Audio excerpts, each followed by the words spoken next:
ஒரு காலத்தில் பகவான் கிருஷ்ணரே பயப்பட வைத்த ஒரு வீரன் இருந்தான். அவன் பெயர் காலயவன். அவன் வலிமை அப்படித்தான். கிருஷ்ணர் கூட போர்க்களத்தை விட்டே ஓட வேண்டிய நிலை. காலயவனின் வரம் ஜராசந்தன் கிருஷ்ணரை கொல்ல முடியாமல் யவன நாட்டின் மன்னன் காலயவனை அழைத்து வருகிறான். காலயவனுக்கு சிவபெருமானிடமிருந்து கிடைத்த ஒரு அரிய வரம்.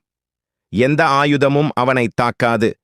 யாராலும் உடல் பலத்தால் அவனை வெல்ல முடியாது. கிருஷ்ணரின் திட்டம் காலயவன் சவால் விடுக்கிறார். ஆனால் கிருஷ்ணர் நேராகப் போரிடவில்லை. அவர் ஓடிச் சென்று ஒரு மலைக்குகைக்குள் ஒளிந்தார். முசுகுந்த முனிவர் அந்த குகையில் முசுகுந்தன் என்ற முனிவர் ஆழ்ந்த உறக்கத்தில் இருந்தார்.